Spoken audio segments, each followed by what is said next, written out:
Hey, comrades, friends, countrymen. So the stream that we were going to do tonight was going to be our usual Sunday night debate breakdown. Matt McManus and Conrad Hamilton, who just co-wrote a piece for Jacobin called "In Defense of Slavoj Žižek," were going to come on and join me for a breakdown of the Žižek-Hannan debate. But we're going to have to delay that a week. Everything's cool. But one of our commentators had a friend get married in a very unexpected way, sort of spur of the moment, and he's busy because of that. And it's not a terrible thing anyway. I'm sure a lot of people are doing things today for Father's Day. Which, I am too for that matter. So this will not be the longest stream, but I figured, hey, people, planned on this as part of their Sunday nights. I'd hate to disappoint them by having to have no GTAA in their lives on Sunday night. So I'd hop on and just do a quick Q&A stream and plug a few things and, plan to be done by 8:30. I'm in East Lansing right now, where my parents live. My wife and I got here a couple days ago. So we made chili rellenos because that's a favorite of my dad's, and we're gonna play cards later. So, but for now, let's do this. Let's see if people have any questions. Chat, super chat, whatever, and we will answer those. Meanwhile, I should say the show.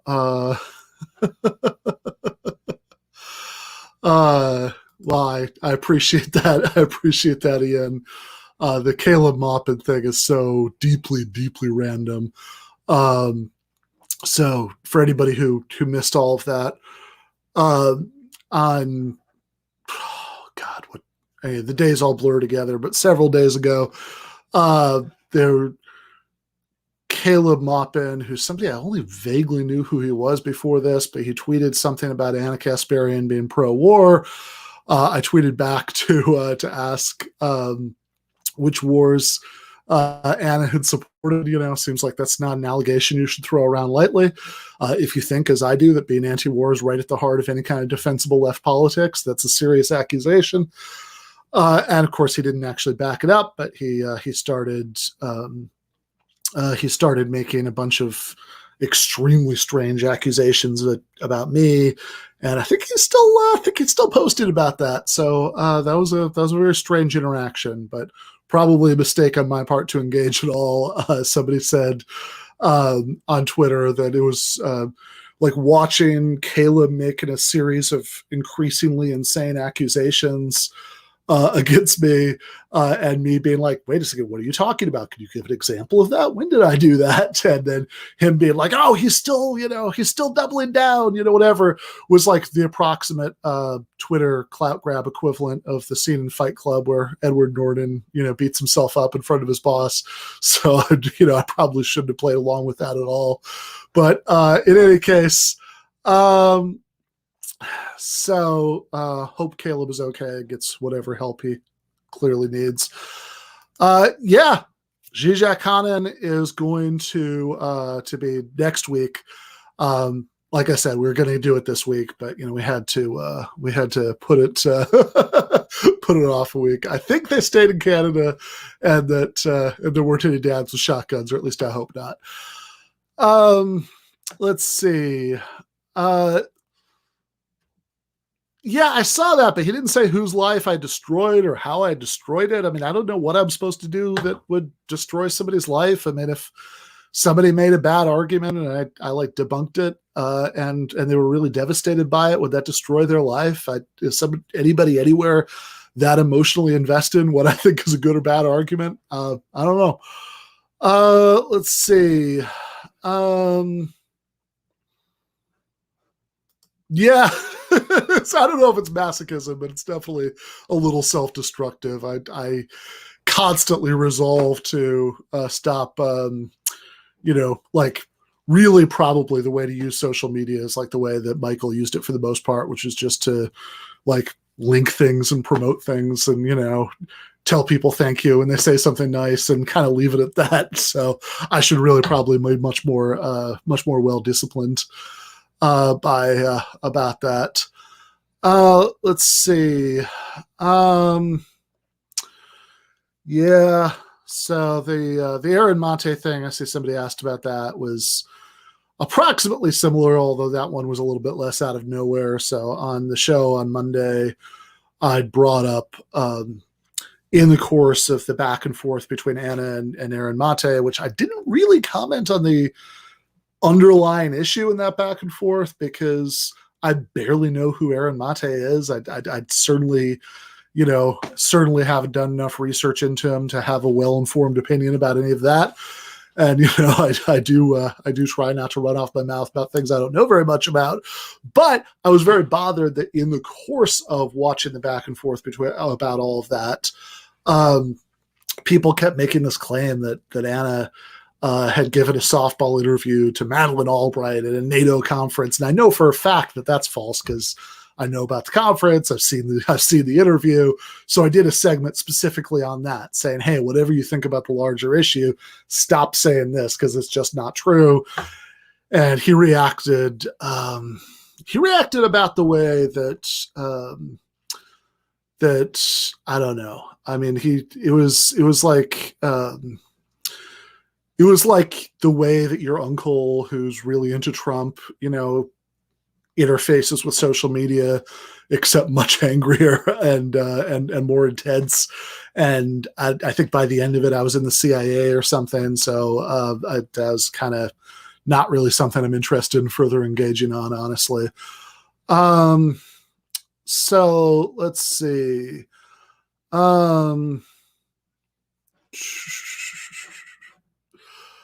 Where are we here? All right. So, yeah, and that is, I think, all I have to say about those two subjects.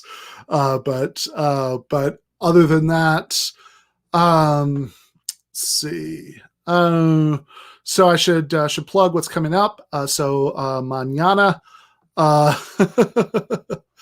Yeah, I don't really know what breadtube means. I mean, I sort of vaguely know that it's a term that people use for left-wing YouTube channels, and that it's somehow because of Peter Kropotkin's book, The Conquest of Bread, but I don't really understand the connection. I never quite know what people are talking about when they talk about breadtube, but I don't know, whatever. Maybe that's just a sort of subculture thing I'm not quite getting. Let's see.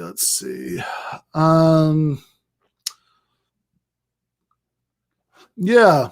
Ooh, that's a good question.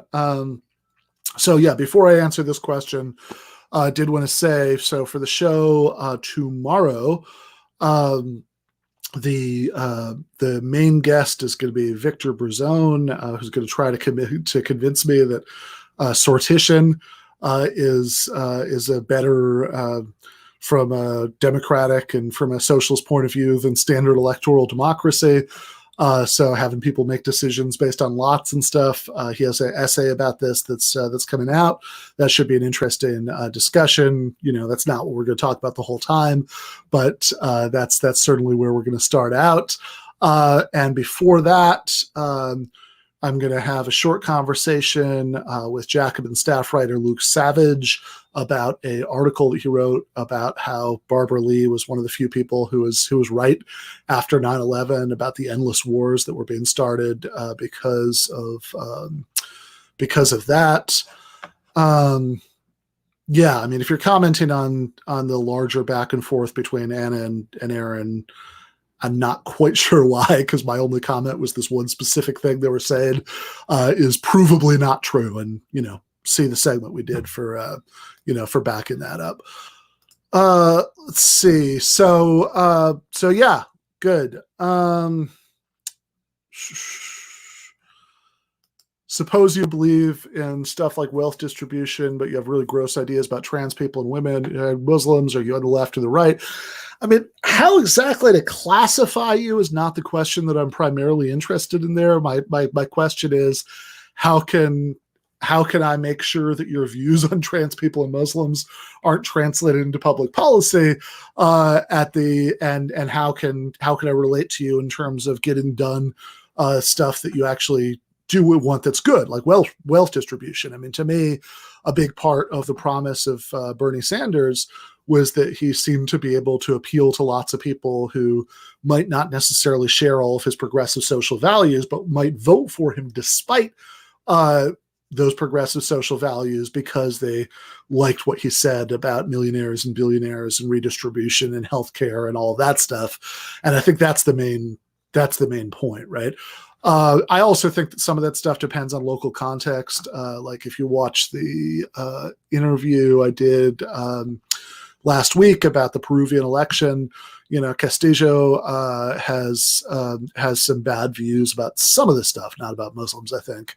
But he has some somewhat socially conservative views about some of it, but also it's in a country where the alternative was Fujimori, and the opposition was actually much worse on that stuff. And he's also a very committed Democrat, who's willing to say, look, as we're doing this constituent assembly to write the new constitution with that giant pencil, if the people want more socially progressive stuff on these issues, I won't stand in the way. So I think in that context, that's fine. That makes sense. That's totally supportable. In a context like the United States, I think it's a little bit different. I think you can build a majority coalition with social progressive views, but also you have... but also, also I'd make the same distinction I remember Michael making on TMBS about how if somebody says, like in a Bernie kind of situation, hey, I'll only vote for you if you adopt bad views on these issues, that's a very short conversation. But if somebody says, I don't like your views on these issues, but I'll vote for you anyway, that's a completely different issue. All right. So I just wanted to answer that question real quick before going to the logic question. What's the difference between an appeal to authority and a fallacious appeal to authority? Yeah, so this is one of the ones that when you first start teaching people about logical fallacies, they're most likely to get wrong. In my experience, when you tell introductory students about appeal to authority, they're likely to, there's a real danger they'll just start seeing it everywhere. Every single citation of expert opinion, they say, aha, it's a fallacy, that's appeal to authority. And of course, it's not. I mean, that's like just saying, hey, here's what experts who would know think about this factual issue. That gives us some reason to think that that's the right view on that factual issue. That's not appeal to authority. That's totally fine. That's a completely legitimate epistemic division of labor. We can't all be experts in everything. So some of us will be experts on one thing and some of us will be experts on another thing. Those people will research that thing. The rest of us will research this other thing and we'll report back to each other. That's fine. What makes the appeal to authority fallacy a fallacy is that the authority is irrelevant.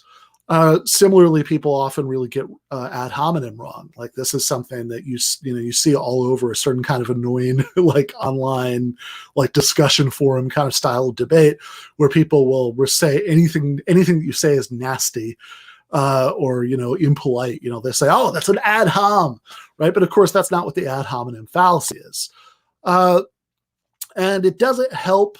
I think in the ad hominem case that sometimes even some poorly written logic textbooks will define it in a sort of way that's a little unhelpful because it makes what the issue is a little bit unclear. They'll say things like, oh, attacking the person instead of attacking the argument.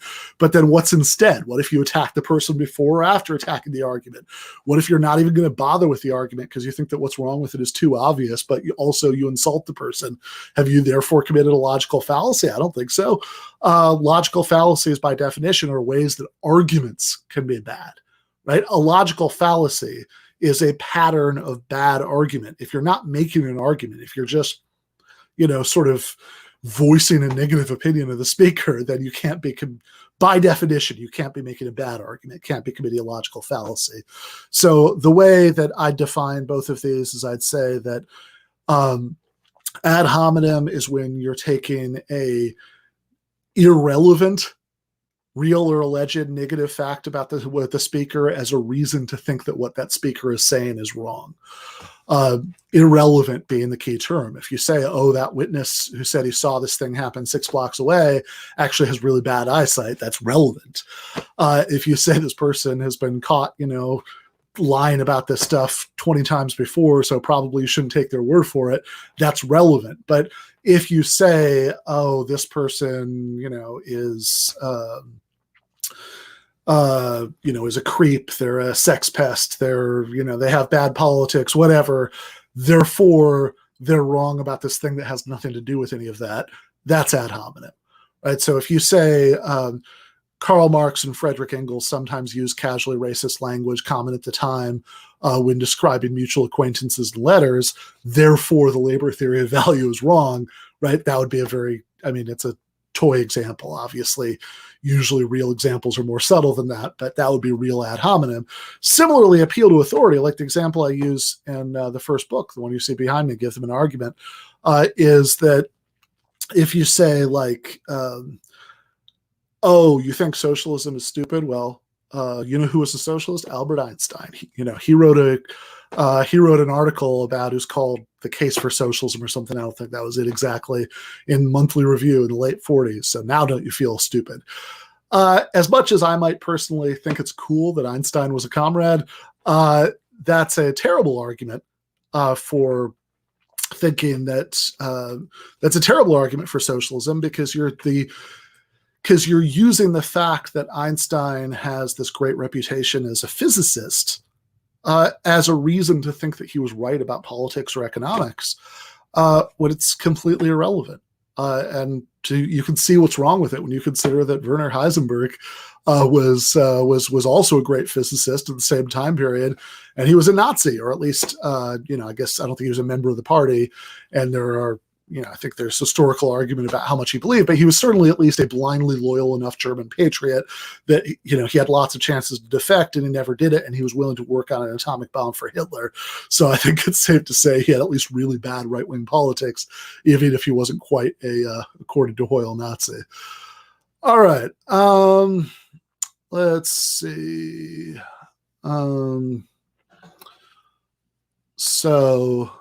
Yeah, the difference between the two is whether the thing that makes the person you're citing impressive actually gives them access to some information about the subject at hand that the rest of us don't have. If I say, Einstein tells me that this thing is true about physics because he's spent all this time looking into it, that might make sense. But if you just say, oh, he's a great physicist, therefore, and then you cite something that having put all this time into researching physics wouldn't actually give you any special knowledge of, that's appeal to authority in the fallacious sense. All right, let's see. Oh, that's cool. I didn't even know Andy was on plastic pills. That's awesome.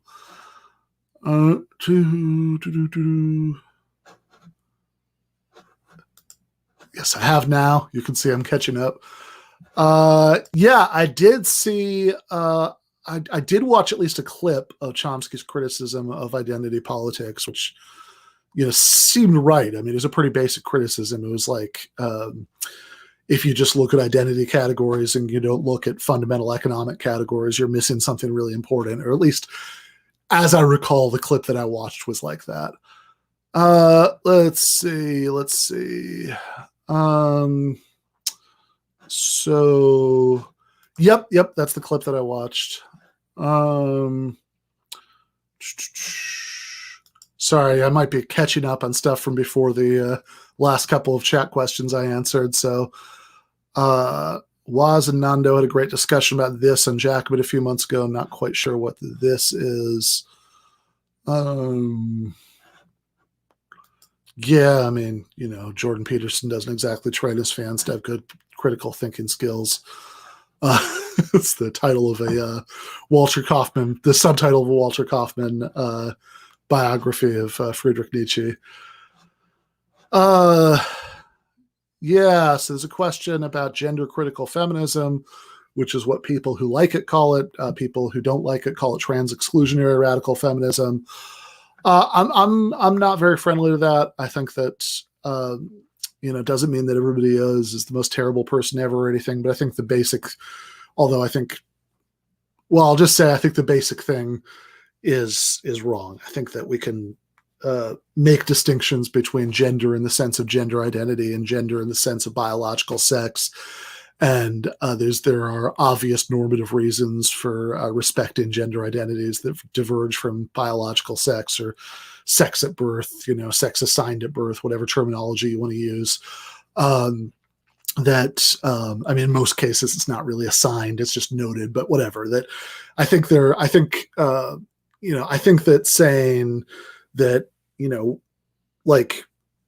that it's one internally consistent way of using gender terminology is to refer to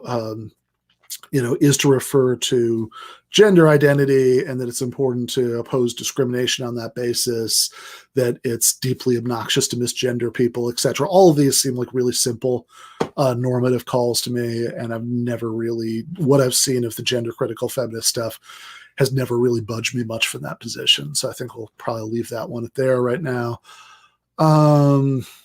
Let's see. The lab leak stuff. My sense, I haven't followed it closely, is that that's probably not true. That, at least given the evidence that's emerged so far, probably the original bat hypothesis is right.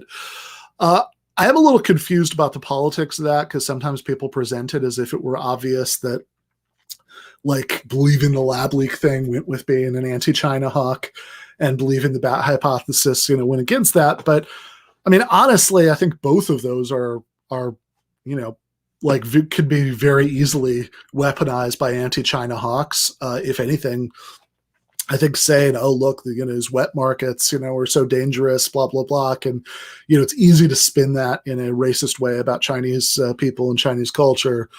And at least the lab leak thing, the U.S., because the U.S. was actually funding, labs for that, was it enhancement of function or whatever it's called, research.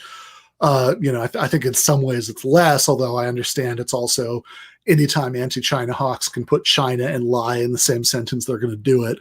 So I think the politics of it are a little ambiguous, but my sense is that the lab leak thing probably isn't true, that at least given the evidence that we have so far, the bat hypothesis is probably more likely, which isn't to say you shouldn't investigate all of it, but boring answer probably, but there you go.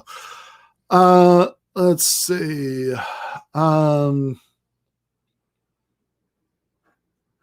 Oh, wow, that's interesting. So Last Poor Yorick says there's some recently declassified stuff showing Heisenberg trying to put together some lies with his grad students to pretend they were working against the regime. Yeah, that's a tricky question, right? 255 AD asks, will automation destroy the lower class's ability to assert power by withholding labor? If you believe that there will be long-term technological unemployment, that it won't be like what's happened in the past, where certain jobs that used to be done by people are automated away, but in the process, in the economic reshuffling, lots of new jobs are created, and it causes lots of dislocation and misery, but it balances out over time. But in this case, there's just going to be long-term unemployment because of automation. Then, yeah, that's a very real concern. This is, if you read Peter Frase's book, For Futures, originally it was an article in Jacobin, he does this thing where you have four possible, he says, look, capitalism as we know it, at least, is going to end at some point. The only question is what comes after.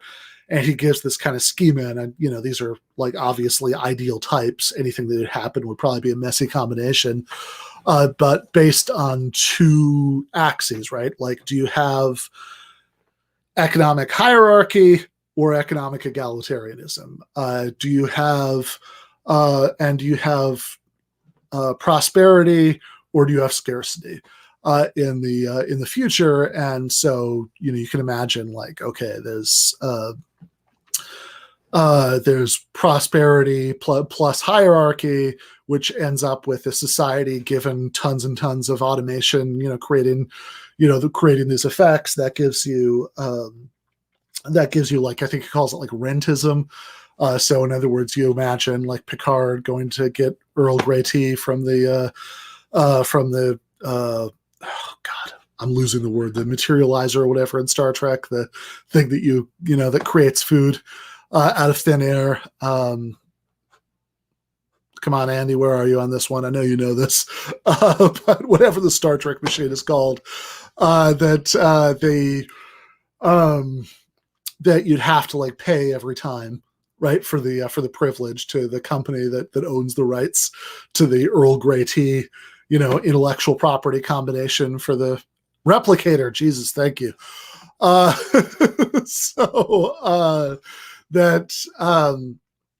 So that'll be rentism, the prosperity plus egalitarianism gets you like, well, I think he just says communism, but he means roughly like the Aaron Bastani thing, fully automated luxury communism, and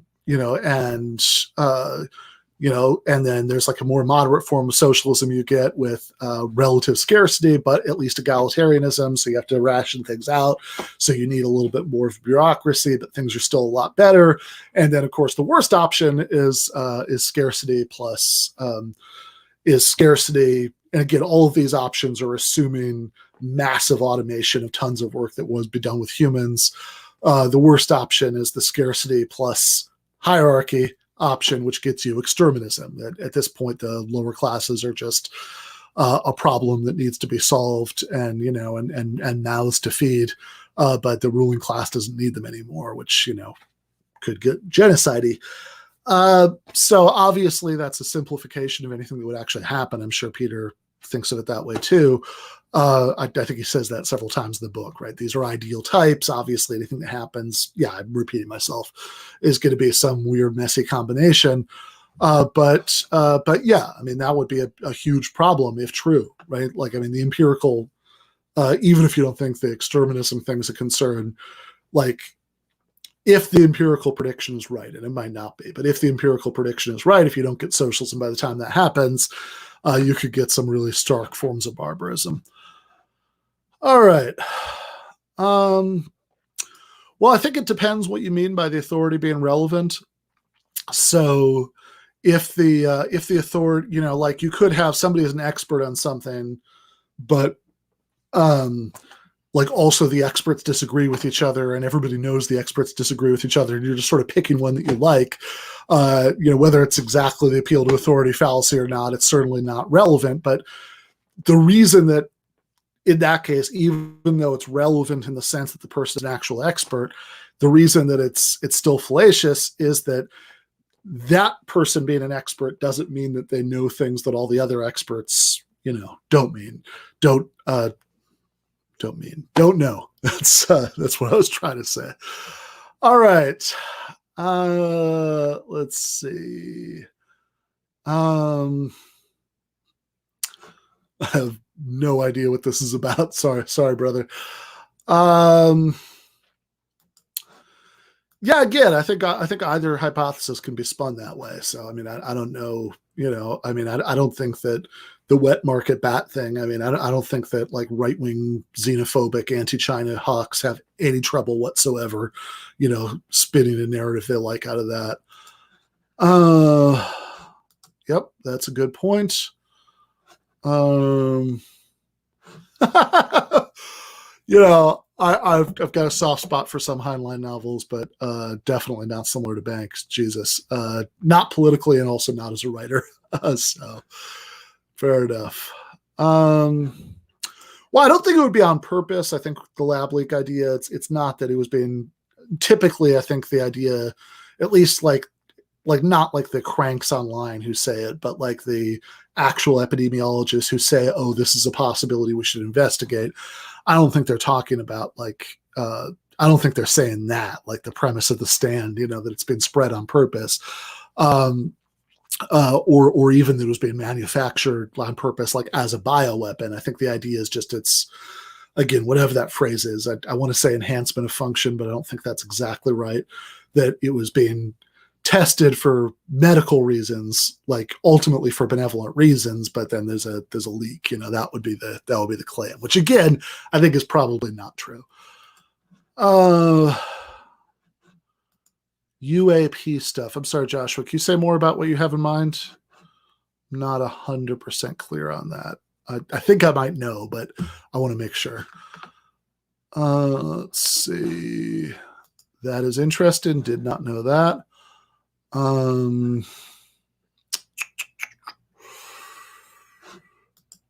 Yeah, I think there is some truth to that.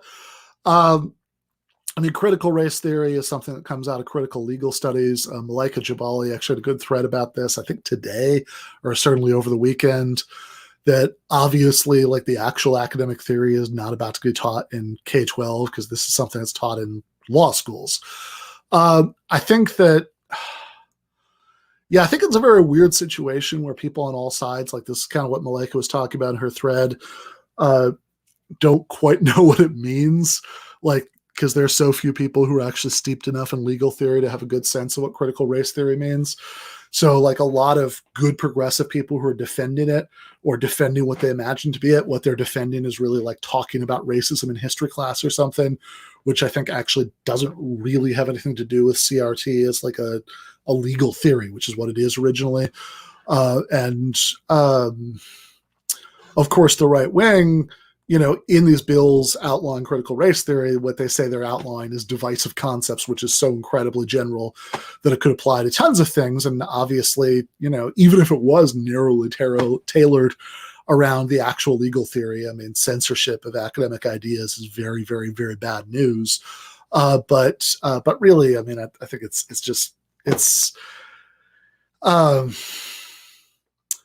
I think that probably is in some of these bills being defined so broadly that like any kind of like critical view of America's racial history, you know, could in some cases be counted. So that is my not very hot take on all of that. Yeah, well, again, I'd make a distinction between what conspiracy theorists say, which is obviously going to be insane and evil, right? Because it's going to be linked to xenophobia and anti-China hawkery, and what the actual scientists, you know, the epidemiologists who say, oh, the lab leak thing is still a live hypothesis, we should investigate it, what they have in mind, right? You know, the second group is definitely not thinking of something that's spread intentionally.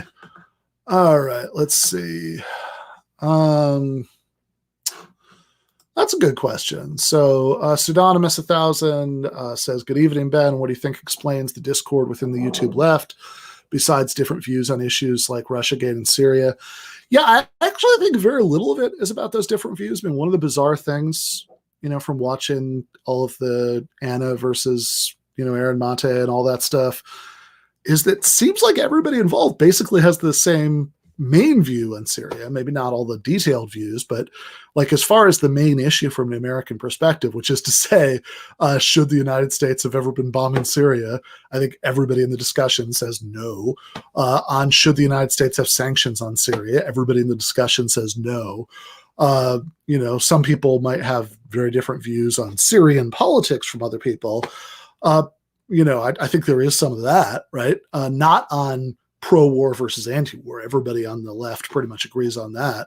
But yeah, I think there are probably some differences on Syrian politics.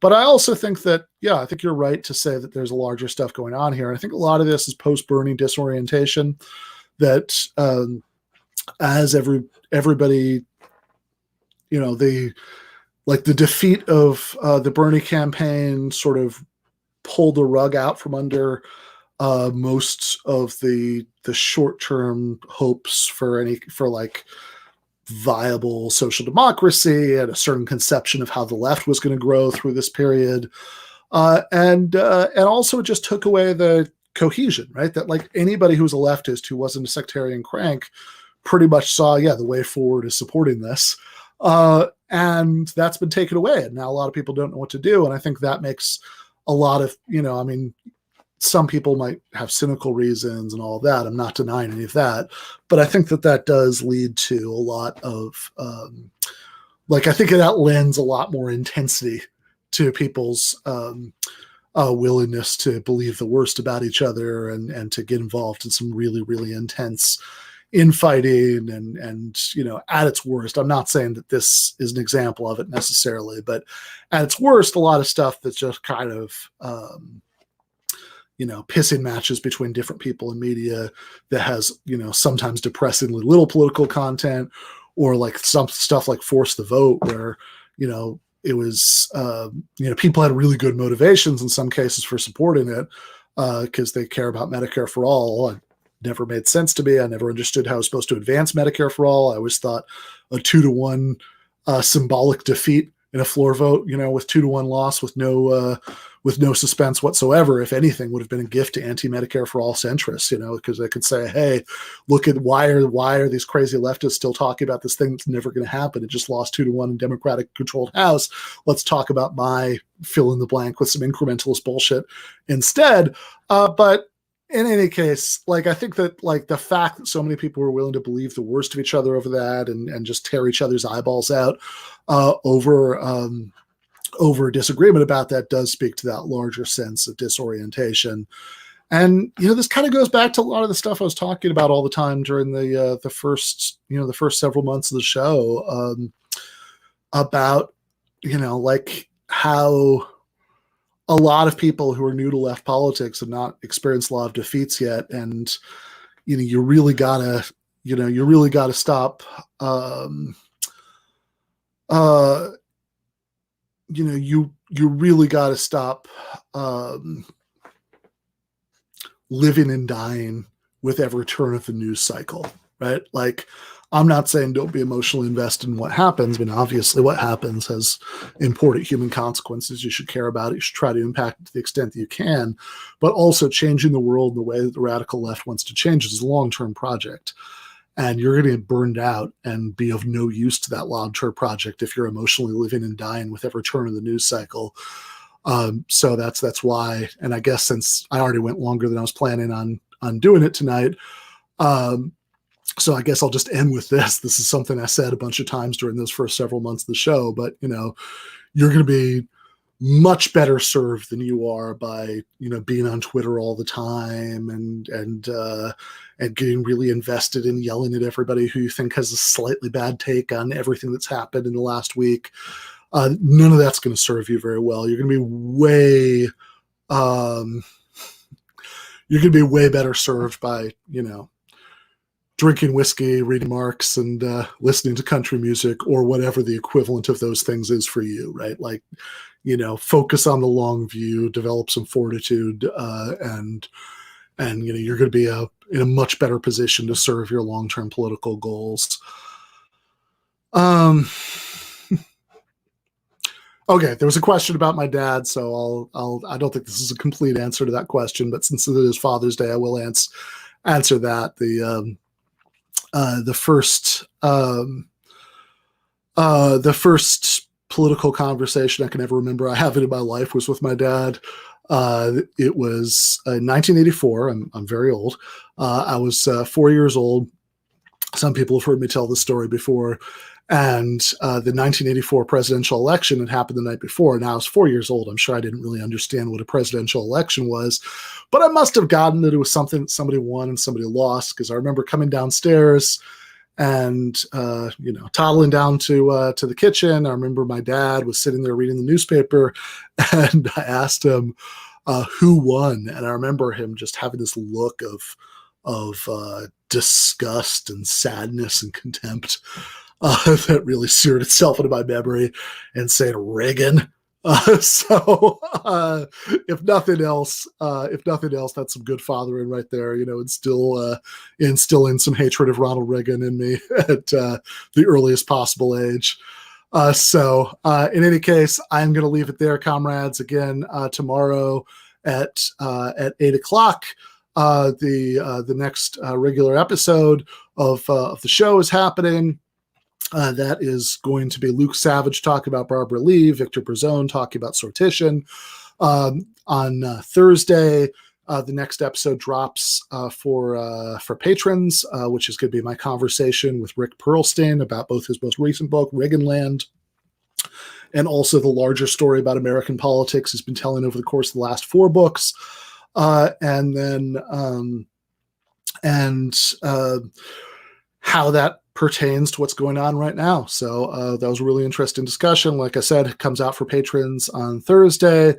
On Friday, going to be talking, continuing the philosophy of religion discussion with Jen for Philosophy Friday. And on Sunday, we are finally going to do the Žižek Hannan debate. So thank you, everybody, for watching this, taking some time out of your Father's Day to hang out. We'll see everybody tomorrow. Left is best.